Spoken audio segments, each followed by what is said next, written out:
Attorney General Sessions has been a patriot for this country. Unfortunately, he found himself in the crosshairs of this Russia witch hunt.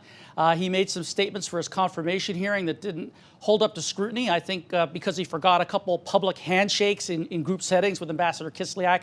And then he thought of a meeting that he had in his Senate office with Ambassador Kislyak that was apart from the campaign. He viewed it as apart from the campaign. So unfortunately, because of that, he was put in a situation where he had to either recuse himself from the Russia investigations or resign. He chose to stay and recuse himself. However, that opened the floodgates for the left, the Democrats, the media to attack people like President Trump, me, and dozens of other innocent people who did nothing wrong. So I think it was the right time for him to go, if not sooner, unfortunately. Right, and President Trump wasted no time. So we also have reports, I mentioned this in the last segment, OANN has reports that Deputy Attorney General Rod Rosenstein is expected to tender his resignation too within the next 48 hours. That would leave the acting Attorney General, President Trump tweeted about this, it's Matthew Whitaker, he's a former deputy to Sessions. That would leave acting Attorney General Whitaker in charge of the Mueller probe. Do you expect the president to try to shut down the Mueller probe, or is this just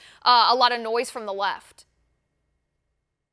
I think it's more noise from the left. I think that Matthew Whitaker is a serious professional. You know, he was a U.S. attorney for the Southern District of Iowa. He was a legal commentator. He used to appear quite often on CNN before he became Attorney General Sessions' chief of staff. You know, I think he's going to see where Mueller goes, but I wouldn't think that Mueller's going to be able to continue this for months upon months anymore.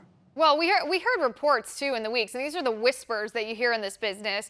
We heard reports in the weeks leading up to the midterms that Robert Mueller was getting close to wrapping up his investigation anyway, that he was quiet because there's longstanding tradition not to make these investigations influential in the election, to be quiet right before the election and then afterwards to wrap it up. So it'll be interesting to see what happens. Want to see more videos like this? Click on the link below and subscribe to One America News on YouTube, and call your cable provider and kindly demand that One America News is added to your lineup.